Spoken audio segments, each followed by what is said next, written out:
Do you tend to be a kind person that's always serving others? Have you experienced a religiously destructive relationship or an emotionally destructive relationship? Hi, I'm Tara. I've been there too. And this podcast is all about us living brighter and ever growing 1% at a time. Do you have something in your brain that is taking up so much space that it's hard to be present in a conversation and it's hard to be present with what you're doing? You're not alone. I call this mind cancer, and we all struggle with it. Let's chat. So mind cancer is what I would term it because there's things that can take up space in our brain, and it gets bigger and bigger and more consuming as our brain just kind of spins and spins and spins. And then before we know it, when we're having conversations with people, we're not really present. Or when we're enjoying, like even looking at a child and just seeing their cuteness, we can't really even see it. Or we're not even aware of our surroundings, and we start doing things like the other day, because I was struggling with this mind cancer, and I'll explain my struggle. The other day, I literally found the bottom of my bullet blender in the trash can. Do I remember putting it there? Nope. But I can tell you, I was definitely struggling with mind cancer at the moment. So it's very interesting, like looking at this. So what are some of the big things that cause mind cancer in our brains? Well, let's talk about them. I would say 5 things. Past stories, and that's past traumas or stories we've created that are painful that we relive. I would say future tripping, and that's where my mind cancer was recently, and I'll explain that. Comparison, that can take up so much space in our brains, comparison. I would also say painful present situations. They can become all-consuming and become a mind cancer. And the 5th one, especially for women, but not just women, is our exterior appearance and our weight. That can take up a lot of space. And that one actually can take up so much space. And I have so many friends and myself that have had challenges in that area that I've dedicated the next episode to specifically talking about that particular one. So let's talk about some of the other ones. Past pain or past stories.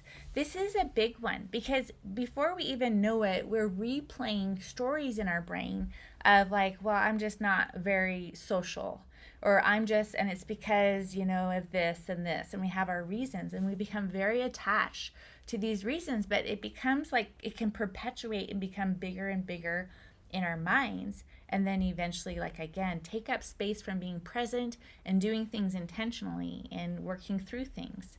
So past pain can be a biggie. I would say that's why it's so important to do what I call preventative medicine, and that is like work through those past painful stories with a professional, whether it be a life coach, a counselor, whether it be doing the BARF notebook process that I have in the Unravel notebook, which just basically says barf it out, plan it out, sort it out, and just creating new stories. It's really amazing when we actually have some help in this area, how we can go back and look at our stories through a different lens and look at it from a lens of maybe life isn't happening to us, life is happening for us. And how can these stories that we use to harm ourselves can actually be used to help us, to be stepping stones and all of that. I could definitely think how the 22-year experience of being in a destructive relationship could have definitely been a mind cancer, and there was a lot for me to go through, but it could definitely inhibited me from being present and even being able to plan my future because I was so in the midst of my pain. And I really believe it's so important to process our pain, feel it, process it, and really have it come to a place where it's actually serving us in a stepping stone and in a way that God can work all of our crap for good in some way. But we really have to heal from it and taking that time and taking that pain to God and allowing Him to show us things differently. So past pain, that's a biggie. Definitely can relate to that one. Future tripping. This is what I was doing the other day when I ended up putting the blender bottom in the trash can. And I definitely was doing the future tripping. And what I mean by that is there's a present circumstance that's challenging, but then for like in this case for me, I was thinking about, oh my goodness, this could happen, and then this could happen, and then this could happen, and how am I going to solve for all those things? But because I'm just letting it spin in my mind, it grows and grows and grows, where I'm not being present, and it's just taking up so much space. And in this case, it was dealing with, my husband has been struggling with feeling some depression, and he's had a lot of big changes in his life.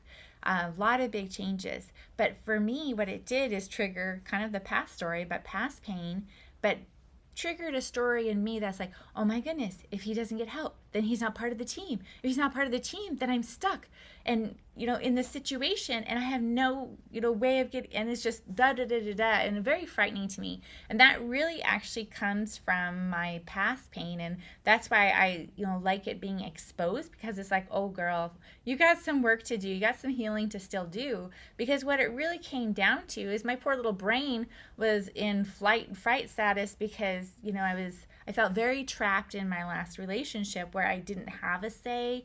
My words, my thoughts didn't matter. And so anytime, I was thinking, oh my goodness, he's not getting help, he's not being part of the team, he doesn't care about being part of the team, then my brain was just like, oh, we're in danger, and doing its thing, and then getting preoccupied with that, to where it was taking up a lot of space in my brain, which does not, and unproductive space. That's the cancerous part, is it's unproductive space. It's not helping me solve a problem. It's just spinning there.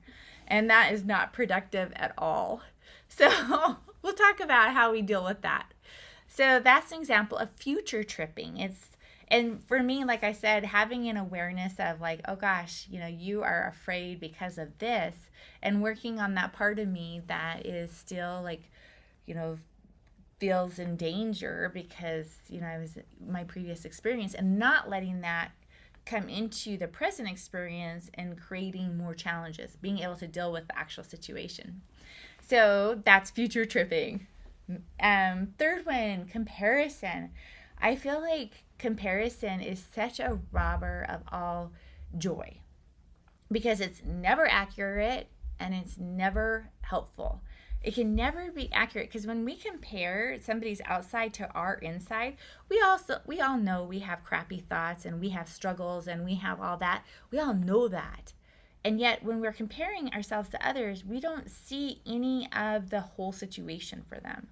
We see, sometimes just a painted picture or a piece of the picture. So it's never accurate. It's never an apples to apples comparison. And our brain does this to compare. It either does it in a way to elevate ourselves and be like, yeah, we could be in that situation, and da da da da, or we could be that. But even if we're doing that, that can elevate us and lead to arrogance or judgment, being judgmental. And then on the flip side, and they're usually clustered together, is comparing and judging ourselves. If we're judging others, and we're regularly judging others and comparing, we're doing it to ourselves first. And that's where the work needs to happen, is within ourselves. Because we are our own individuals. We are fearfully and wonderfully made, very unique, our own unique soul that God gave us, and our own unique body He put us in. And we're so different in our unique things. So when we put our energy being externally focused and comparing, rather than on internally focused and just being the best version of ourselves, and understanding what that version is and letting our light shine, it can rob us, that mind cancer can rob us from a full expression of ourselves and a full expression of our beauty in this world. And really, comparison just becomes, like all of these, a bad habit. But the habit wants to perpetuate and create a mind cancer, which is limiting us. So that is comparison. For me, my life was the kind girl, doing the right things, being a Christian, marrying a Christian guy. And really, the relationship was very destructive to me. And I ended up in the psych ward twice, and got labeled bipolar at the time. And it was just a very challenging, awful situation. And so there wasn't mutuality in working things out. And so I chose a divorce. And then I just questioned myself. I questioned all the whys, and questioned my beliefs that got me there, and all of my people pleasing and my serving. and really had to rediscover myself and healthy relationship with God and myself and others. And it was a process. So I created the Unravel notebook, and that was the process that helped me go from that situation to living a life abundantly as a realtor and a life coach, and really thriving in a beautiful marriage. And that's what I want to help others do as well, and create their life by intention to live brighter one day at a time. Painful situations, painful present situations. And that's where like we could be going through a painful situation, and then it just permeates everything, where we start to be able to not even look at the good. And I can see this in even what I was talking about with my situation. There was a painful situation, and rather than putting in the energy to productive energy, just allowing it to be more of a focal point, rather than I think of like our challenges or different things like different purses. Like, a lot of us have several purses. I'm probably one of the few people that really don't have that many purses, but I have a few. Like, I definitely have my travel purse that I can kind of shove in my suitcase and then pull out and have as my purse. But I think of like our lives as like having different purses.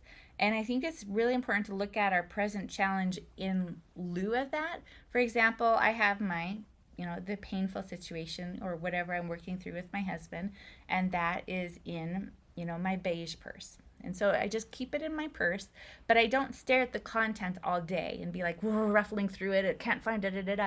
I want to keep it in balance with the other purses. Like I have a yellow purse in my mind, and I'm like, that yellow purse is my gratitude purse. And I'm grateful for my children. I'm grateful I actually just became a grandma. I'm grateful for, my health is getting, I've gotten really strong because I've been working a lot on weightlifting. There's a lot of gratitudes within that yellow purse. And so making sure that I'm opening that yellow purse and looking at that contents just as much as I'm looking at the beige purse.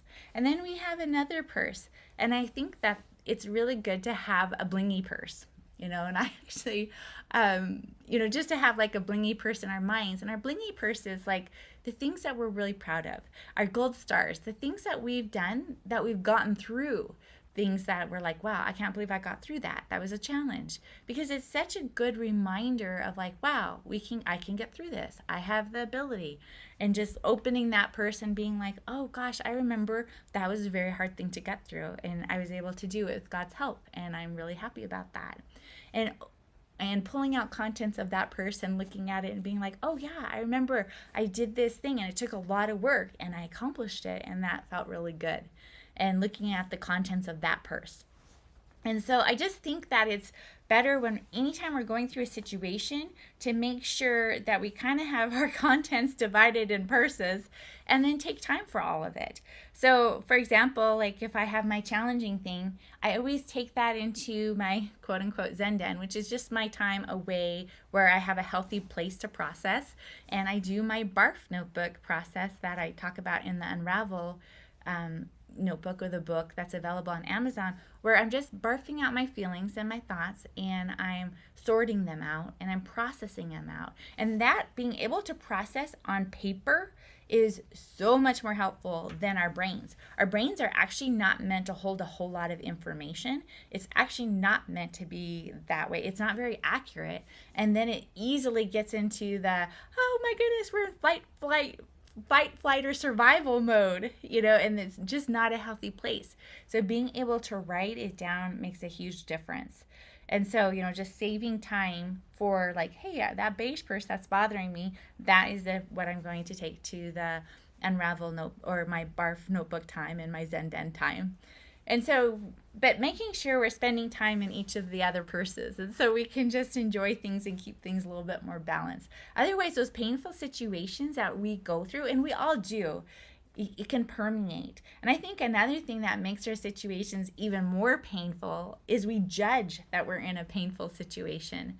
We're like, gosh, I shouldn't be feeling jealous, or I shouldn't be feeling this. We do so much judgment over having like some negative emotion or what we deem negative emotion that it causes a whole nother layer of pain by our judgment of our pain, rather than being like, gosh, I think life should be grand and happy all the time. And honestly, life isn't like that. It's definitely a mixed purses. We've got a mixture there.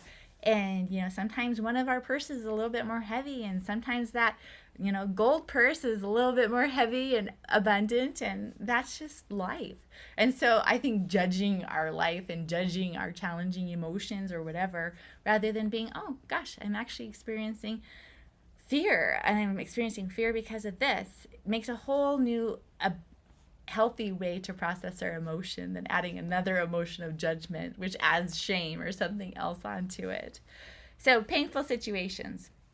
And then again, the last thing was our exterior appearance and our weight, which, like I said, I'm going to do a whole nother episode on that, because it can, as females, really permeate our mind and become cancerous, where we can't even delight in the beautiful yellow purse, the beautiful things that we have, because this purse has gotten so heavy and we're constantly looking at the contents, and it's very challenging. And so that's what we're going to talk about next week. So what do we do with our mind cancer? How do we get out of it? How do we shrink it? How do we radiate it? Well, I think the first thing is know that we all have and we all struggle with mind cancer. And I really think that I love the verse in the Bible. It says the things that happens, or the challenges that happen to us, are common to man. I think one of the first things that can really make everything we're dealing with worse is like feeling like we're the only ones that are dealing with it. We're the only ones that have ever felt this way or ever experienced it, and no one else can understand it. And that's just not true. And so just recognizing that first of all, we're not alone, and just recognizing that we all struggle with mind cancer. Hence, my blender bottom was in the trash the other day. And then start with compassion and curiosity. Rather than judging our mind cancer and like, oh, we shouldn't be, just be like, oh my goodness, girl, you're like struggling. You're struggling with fear, and you're struggling because you're afraid that you are going to have no say, and that you're going to be held captive to a situation that, that the outcome is very terrifying to you. And like, oh, I understand, just having that compassion and being curious is like, yeah, this is a different situation. Let's just talk about that. Talking to yourself in a logical way, and talking to yourself within your barf journal, your barf, pages, is really amazing, because we have a lot of wisdom within ourselves when we're not in the highly emotional or fight, freeze situation. And so really allowing ourselves to be compassionate and curious. So I would say that that's really helpful. And again, understanding our minds is not who we are. We have lots of little pieces in our minds. We've got our lawyer, we've got our lifeguard. Our lifeguard is like trying to keep us safe, so it wants us to dwell in the beige bag, the bag that we're struggling with, because for some reason it thinks that we're going to be safer if we do that. And the lawyer's like, yeah, whatever we tell it, yeah, let me show you proof. So we've got lawyer, we've got lifeguard, we've got mean girl.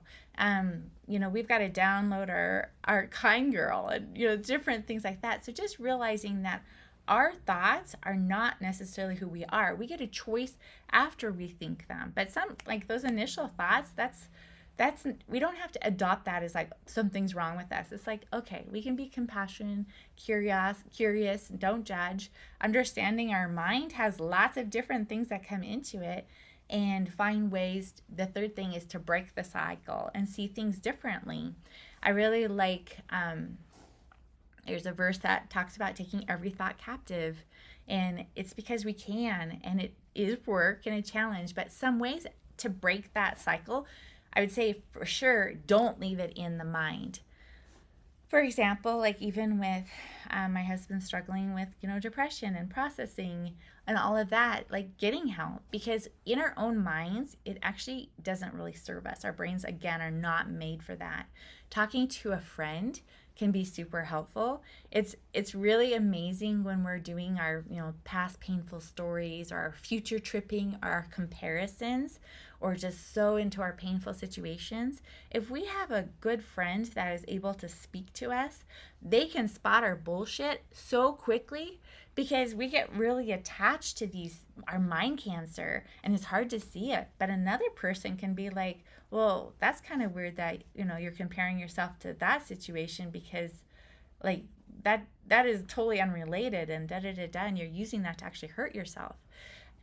But others can see it way, way easier than we can see it in our own minds. So talking to a friend, journaling, honestly, I think everyone should have a life coach and everyone should have a counselor. And even though I'm a life coach and a hypnotherapist, I also have a hypnotherapist and I also have a life coach. I combine them together in my life coaching, but I definitely have the value of having a life coach and having a hypnotherapist because we all have mind cancer, me included, and having someone to be like, oh, oh girl, let's look at this a little different, or is there another way we can look at this? And I so value that. And one thing that I think is really funny is we get very attached to certain thoughts that are creating our mind cancer, and if we can detach ourselves from it and try on other thoughts like pieces of clothing, let's just try a thought that this is a season and this is a season and we can accept that there are seasonalities and things. Or let's try on this outfit that says that the hardship can create growth and this is a growing opportunity, and how can you show up as your future self in this situation? Or let's try on this outfit. So it's just nice to have people to be like, okay, how else can we try on thoughts, and how else can we look at things? How else can we see this past painful story in a way that might serve us? So super, super important, and it's very difficult to do this for ourselves. And again, that's why I recommend having a friend, having a life coach, having a counselor, all of those things.